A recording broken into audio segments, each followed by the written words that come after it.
let's talk a little bit about the MWDR standards themselves.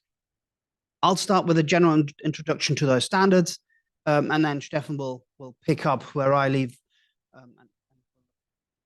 BWDR standard, and what that then means, or what BWDR stands for, and all of those things will come in due course. So you've seen this diagram, the tube diagram. What are we talking about? Well, we are talking about this little part of it. The communication about musical works, about licenses of musical works, about the information, about the shares about musical works. So it's all about establishing who owns the share so that I can get a license, getting that license, and maintaining the license throughout the life cycle, if particularly when the owner of the musical works changes over time.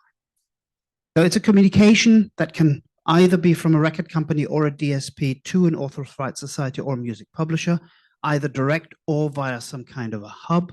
We'll come on to what that means in a little bit. The background here is the typical North American-centric, US-centric approach of work-by-work licensing, especially the mechanical handling of licenses and royalty payments that are associated with it. Used to be fairly manual.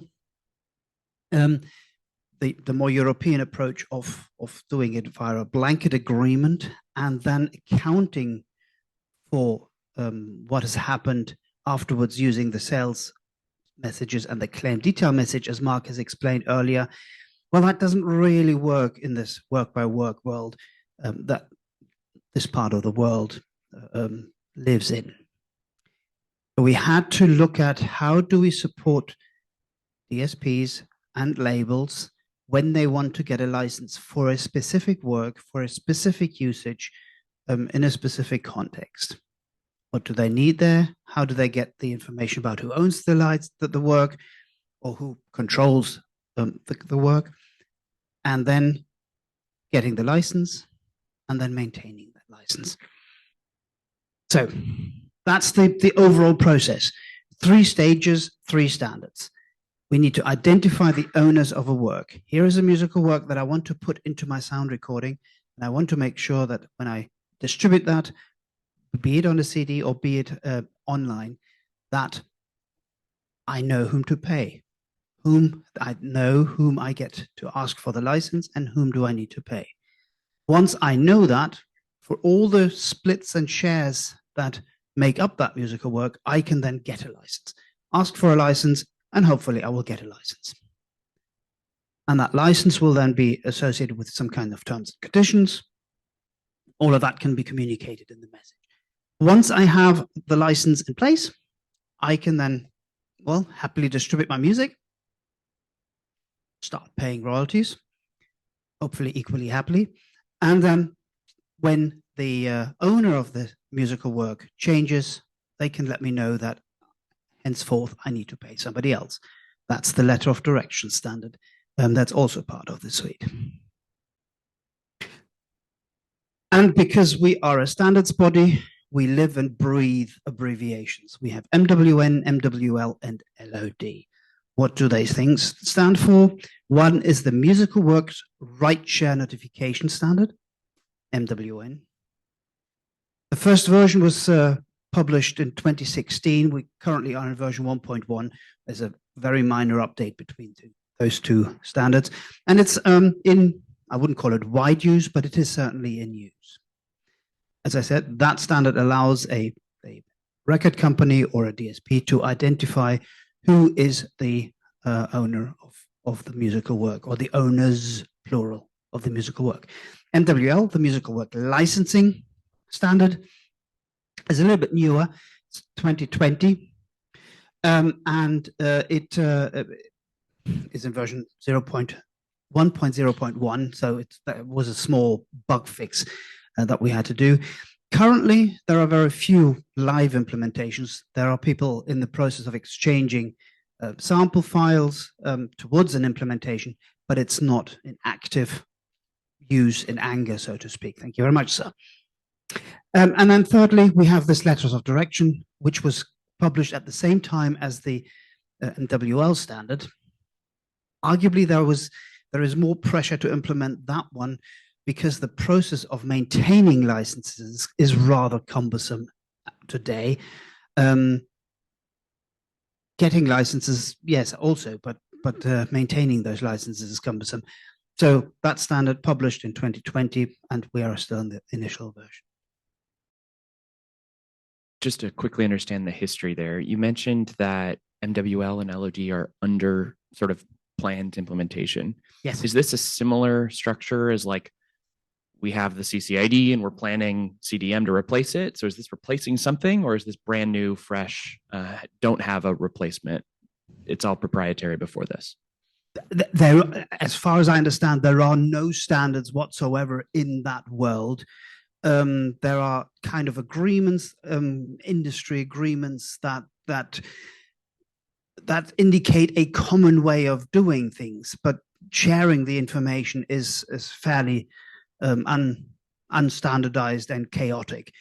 This is the first, as far as I'm aware, the first proper approach that where both sides of the aisle, the licensees and the licensors, have come together and agreed how to do things. Perfect. Thank you so much. No worries.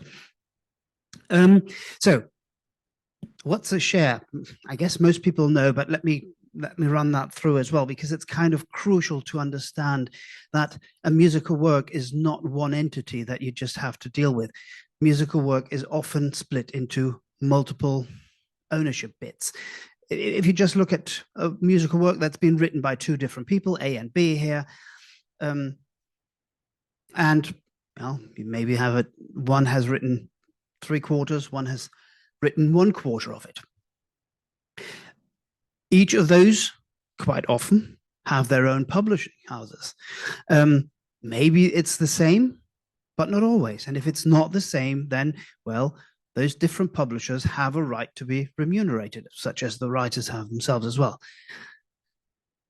Most of the time, these, sometimes called vanity publishers, assign their rights to a publishing house. Can be one of the big multinationals, can be a smaller one. And then some of those can assign for specific territories, specific proportions of what they have received to other publishers. So publisher Q gets 100%, but for the UK only. So P will retain the rights to exploit this musical work. Well, there's 75% of that musical work for the rest of the world. US, Canada, Brazil, whatever it may be.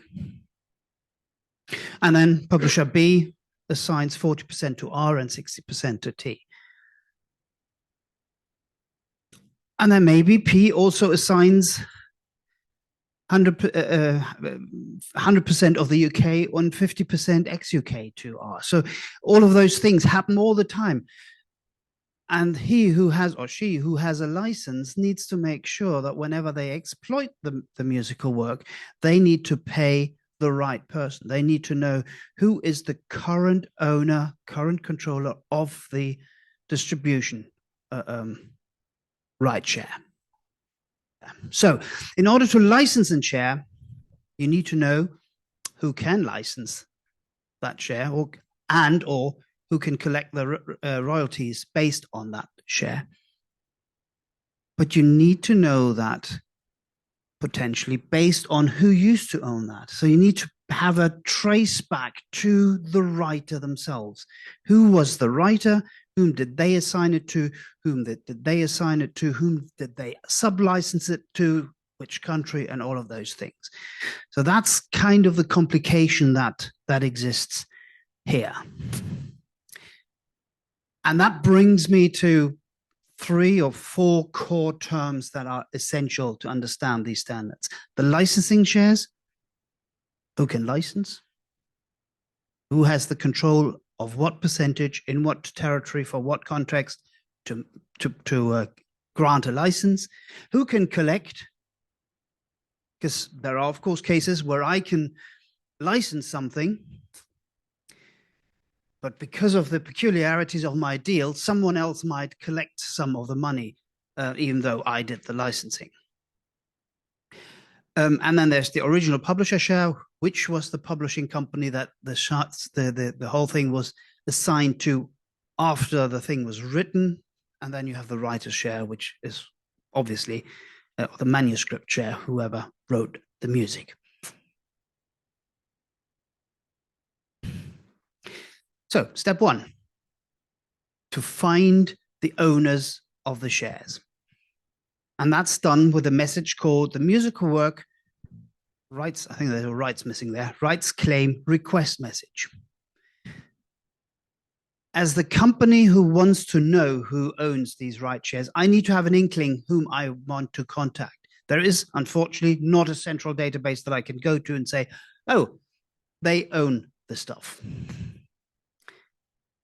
But I can go and ask the ones that I think own the stuff. Maybe I've done some research, maybe I've done some licensing of the same music, the same catalog in earlier times.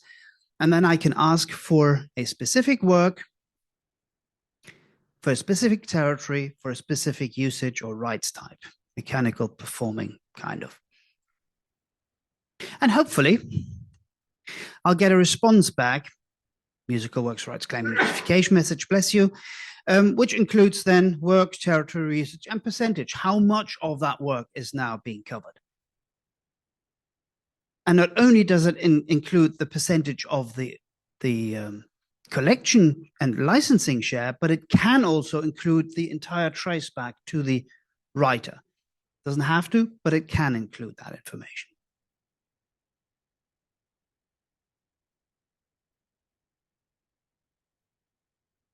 This can be done directly.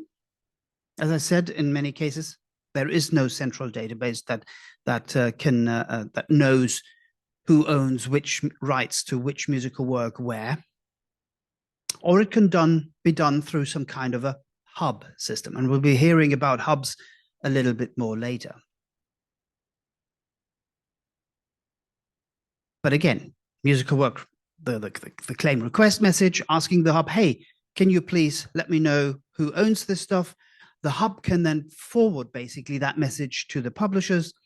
They get a response back and can then forward that information to the record company or DSP, whomever may be seeking that license. And as typical for the music industry these days, we support using FTP to exchange these messages. The standard also allows using web services to communicate the data from A to B and B to C and so forth.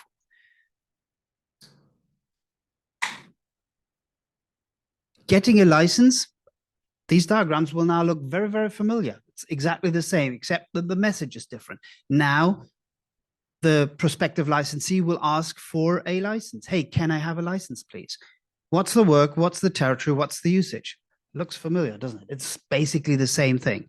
Different semantics, obviously. And the response back is hopefully a license for a specific work, for a specific territory, for a specific usage. What's not shown here, which is implicit, is that it's, of course, only for that specific share. It's not for the work at total. It's just for that share.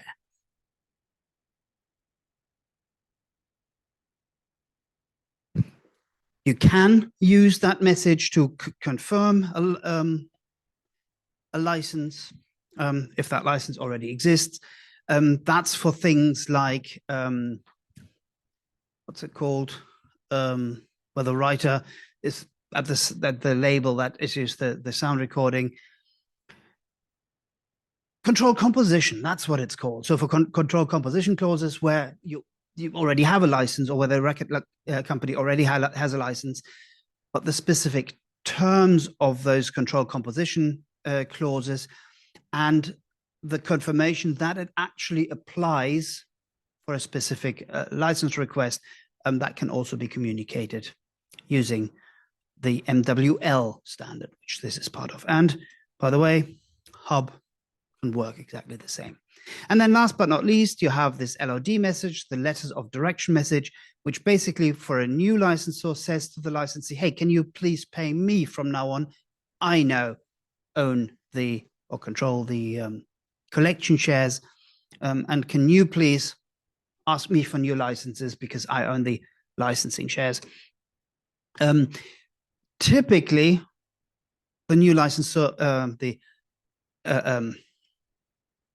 the old licensor and the new licensor may need to exchange some of the data about those things, so that basically the new licensor has the precise description of the musical work in their system, and they don't have to retype things, which is not unheard of. That will then basically make sure that the licensee, when they receive the message from the new licensor, actually has the same data in it as they had when they received the license originally from the old licensor. And of course, the licensee typically does not just believe somebody when they said, hey, pay me now. They would want to confirm with the old licensor whether they actually have lost the license to a specific musical work, for a specific share to a specific musical work. And only if they get that confirmation, they can then start paying the new person. These arrows to the top, they're not core to the message. It's the bottom one. That's the license message, the LOD request, and the LOD message. Sorry, the LOD message and the LOD confirmation message. That's the core. The confirmation or the discussion with the old licensor, the standard can do that, but the first implementations, as far as I understand, will focus on the core between the new licensor and the licensee. Those are basically the standards, if you like, the old standards that the musical works license working group, the MWDR working group, has developed and is currently being, which is currently being rolled out. There is a question. One question for step 2, where you grant the license. Does the message also include the licensing conditions? Yes. Is this separated? No. The license is always for a specific work, actually share in a specific territory for a specific usage. Okay. And that's in both ways. So it's kind of a confirmation. Ideally, the response message would contain the same conditions. Theoretically, I guess you could have a different condition in there. But as most DDEX messages, these are confirmations based on an agreement between the parties anyway, and it's just the electronic representation of that agreement that these messages contain. But it's very much including the condition.